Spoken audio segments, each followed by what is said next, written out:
नमस्कारम। मैं एसपी सिंह लेकर आया हूं आपके लिए एक और नया वीडियो। आज की इस वीडियो में हम बात करेंगे आरपीएससी द्वारा जून और जुलाई में होने वाली सेकेंड ग्रेड टीचर एग्जाम के बारे में, और सब्जेक्ट है सोशल साइंस। चलिए सबसे पहले हम बात करते हैं इसके पाठ्यक्रम की, अर्थात हिस्ट्री जो पार्ट है सोशल साइंस का, उसमें क्या पाठ्यक्रम आरपीएससी ने जारी किया है और किस प्रकार से वह टॉपिक को कवर करता है। हिस्ट्री के इस सिलेबस में कुल 11 टॉपिक्स हैं जिनको आपको पढ़ना है और जिनमें से ही सवाल आएंगे। पहला है सिंधु घाटी की सभ्यता, और साफ दिया है इसमें उसकी प्रमुख विशेषताएं। दूसरा टॉपिक है वैदिक युग, सामाजिक एवं धार्मिक जीवन। तीसरा टॉपिक है बौद्ध एवं जैन धर्म, जिसमें आपको इनके सिद्धांत पढ़ने हैं। बौद्ध एवं जैन धर्म का उद्भव के क्या कारण थे और इनके पतन के क्या कारण थे, वो पढ़ना है। मौर्य और गुप्त, इसके बारे में आपको पढ़ना है। भक्ति एवं सूफी व्यवस्था, इसके बारे में आपको पढ़ना है। मुगल काल जो 1526 से लेकर 1707 औरंगजेब की मृत्यु तक, इस मुगल काल में आपको केवल प्रशासनिक विशेषताएं और सांस्कृतिक उपलब्धियां पढ़नी है, राजनीतिक उपलब्धियां नहीं पढ़नी। आर्थिक जो व्यवस्था थी उसके बारे में भी नहीं पढ़ना। शिवाजी की विरासत, इसके बारे में आपको पढ़ना है। फिर है स्वतंत्रता आंदोलन, इसको उन्होंने 4 भागों में बांटा है। 1857 जो क्रांति थी उसकी पृष्ठभूमि, कांग्रेस का जन्म, गांधी की भूमिका और भारत का विभाजन। एक टॉपिक आपको पढ़ना है फ्रांसीसी क्रांति, अमेरिका का स्वतंत्रता संग्राम और रूसी क्रांति। एक अन्य टॉपिक है राष्ट्र संघ और संयुक्त राष्ट्र संघ और विश्व शांति में भारत की भूमिका। तो इस प्रकार से कुल 11 टॉपिक हिस्ट्री में रखे गए हैं जिन्हें आपको पढ़ने हैं। अब हम बात करेंगे कि जो सेकेंड ग्रेड टीचर का एग्जाम है 2014 में, जो लास्ट एग्जाम हुआ था, उसमें क्या पूछा गया, कौन से क्वेश्चन आए और उनका आंसर। मेरा एक वीडियो था जो मैंने अपलोड किया था, उसमें मैंने बताया था हाउ टू सक्सेस, सफल कैसे हों। उसके 5 चरण थे और 5 चरण में दूसरा चरण यह था कि आप किसी भी एग्जाम में यदि सफल होना चाहते हैं तो उस एग्जाम के पाठ्यक्रम के प्रति आपकी गहरी समझ होनी चाहिए। और पाठ्यक्रम की समझ के पश्चात एक अन्य बिंदु आता था कि गत वर्षों में जो एग्जाम हुए हैं उनके प्रश्न पत्र, क्वेश्चन बैंक की समझ आपके पास होनी चाहिए कि सिलेबस में से किस प्रकार से क्वेश्चन पूछे गए हैं। इसी की चर्चा मैं करने जा रहा हूं। जो एग्जाम हुआ था 2014 में, उसमें एक क्वेश्चन पूछा था कि हड़प्पा संस्कृति का नवीनतम उत्खनन स्थल, आंसर था धोलावीरा।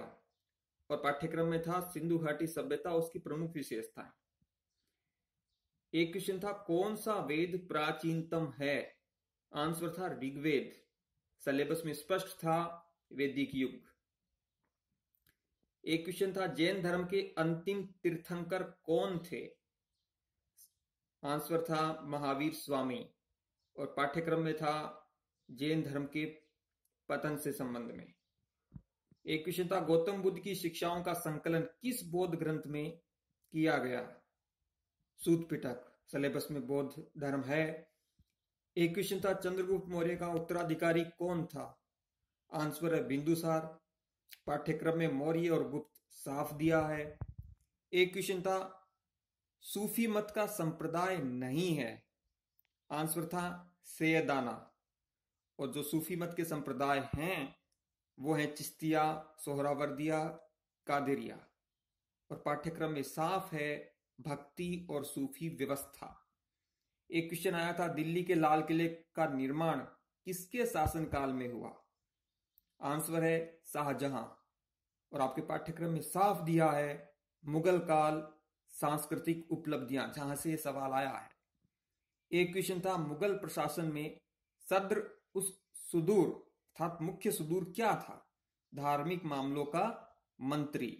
अर्थात यह प्रशासनिक व्यवस्था जो थी मुगल काल, उससे पूछा गया है जो आपके पाठ्यक्रम में। एक क्वेश्चन था दक्षिणी अफ्रीका से आगमन के पश्चात भारत में महात्मा गांधी ने अपनी महत्वपूर्ण सार्वजनिक उपस्थिति किस शहर पर दी? आंसर था बनारस। और पाठ्यक्रम में है स्वतंत्रता आंदोलन में गांधी की भूमिका। एक क्वेश्चन था 1917 में रूसी बोल्शेविक क्रांति के आरंभ में रूस का जार था अर्थात शासक कौन था? आंसर है निकोलस द्वितीय। और आपके पाठ्यक्रम में रूस की क्रांति स्पष्ट रूप से दिया गया है। संयुक्त राष्ट्र संघ के चार्टर को अंतिम रूप किस सम्मेलन में दिया गया? आंसर था सैन फ्रांसिस्को सम्मेलन। और पाठ्यक्रम में साफ है यूएनओ। एक क्वेश्चन था भारतीय राष्ट्रीय कांग्रेस का प्रथम अधिवेशन बंबई में कब प्रारंभ हुआ? आंसर है 28 दिसंबर 1885। और आपके पाठ्यक्रम में साफ दिया है कांग्रेस का जन्म। एक क्वेश्चन था चारों आश्रमों का उल्लेख सर्वप्रथम किस उपनिषद में मिलता है? आंसर है जबालोपनिषद। और आपके पाठ्यक्रम में साफ है वैदिक युग सामाजिक व्यवस्था। महात्मा गांधी से संबंधित घटनाओं को कालानुक्रमिक करने को कहा गया था। और पाठ्यक्रम में साफ दिया था स्वतंत्रता आंदोलन में गांधी की भूमिका। एक क्वेश्चन और आया था प्रयाग प्रशस्ति में समुद्रगुप्त के कितने प्रत्यंत राज्यों अर्थात सीमावर्ती राज्यों का उल्लेख है? जो है 5। और पाठ्यक्रम में साफ गुप्त वंश दिया है, वहां से यह क्वेश्चन आया है। एक क्वेश्चन था मुगल काल में केंद्रीय वित्त मंत्री को कहा जाता था दीवान ए आला। यह पाठ्यक्रम के मुगल काल की प्रशासनिक विशेषताओं से पूछा गया है।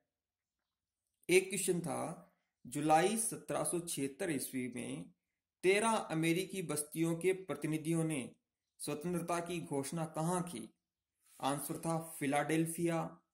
और यह क्वेश्चन आपके पाठ्यक्रम के उस टॉपिक से आया है जो है अमेरिकी स्वतंत्रता संग्राम।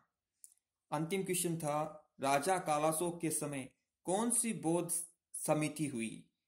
समिति को ही संगति कहते हैं और वो थी द्वितीय। और ये बौद्ध समिति जो पूछा गया है वो बौद्ध सिद्धांत और बौद्ध जो टॉपिक है उससे पूछा गया है।